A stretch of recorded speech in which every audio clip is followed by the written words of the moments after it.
This channel does not promote or encourage any illegal activities. All contents provided by this channel is meant for educational purpose only. As you can see here, I have my phone and my DIY build CYD equipped with Bruce 1.13 by Bruce Predatory firmware. Check out my other video to how to flash firmware using your Android phone to your DIY build like this CYD. Now let's start. As you can see here, I already connected to my own router. Now let's pretend this as a victim phone or client phone from the router that you hacked by this device. Now as you can see, I'm connected to Elvoid.404 router. This is my own router and for them only. In my CYD, I'll choose Wi-Fi attack and target attack. Scanning the nearby Wi-Fi, and you can see I have here my own Wi-Fi.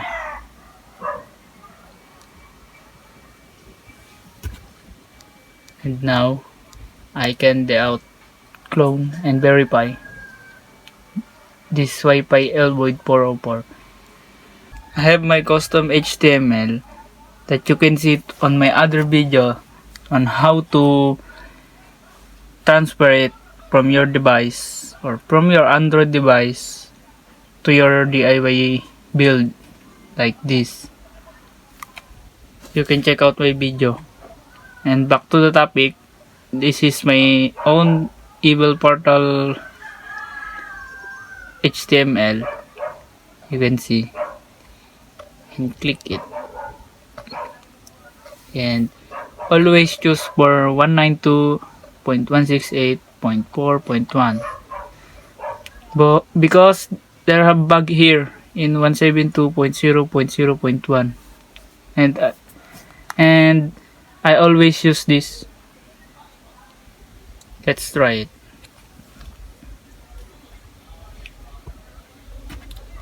As you can see, let's say the out on. It's blurred.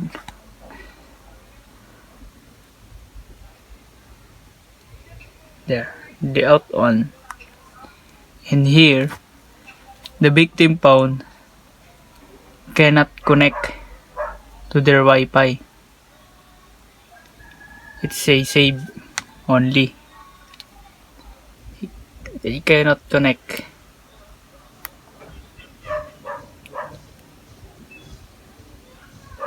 Even they type their password,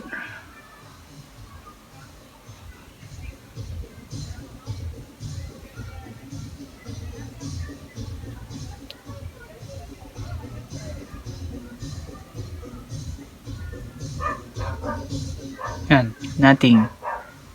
They cannot connect. Whatever they do, or reboot their phone, restart their router, I'll do the same thing like this. Now if your victim phone, just click here to our clone by this. You can see this authentication failed by our CYD DIY build with my own HTML. Now if they try to type the incorrect password, like randomly password like that, they hit the continue, it's sending here the incorrect password. And now you can see the password typed incorrectly, valid false. That valid false. And they type again the incorrect password just randomly. Nothing to do with it. Just send it here and you can see that they just put randomly password and say valid false. Now if they just do like back it and try to reconnect to their original router, they won't not connect it. There you can see I cannot connect. Even what they trying to do to connect here, nothing, unless they click here your clone account. I clone Able Portal and they type their correct password here. I type the correct password. I continue authenticating, verifying, and checking router. You can see here. Yeah. Valid true. Stopping the server because they entered the correct password. You can see here. Enter the correct password. Valid true. Stopping server. And they can connect to their Wi-Fi. That's now. It's okay, you captured their password. It's so very blurred. But kind of this here.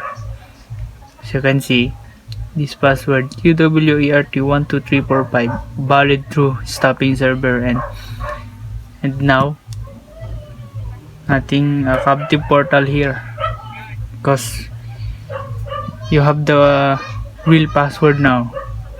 That now if you touch this, it back, then go to the files, little fs, and Bruce Able Credential, select it. As you can see that Elvoid 404, if you click it and view file, you can see the password QWERT12345 valid true, and that's the randomly typed password. Now if you see here, the password is that QWERT1234. That's the Wi-Fi password. Now if you have this password to your own build DIY device, if you grab your phone and connect it, you will be connected because you have your password. We have their password, and that's it.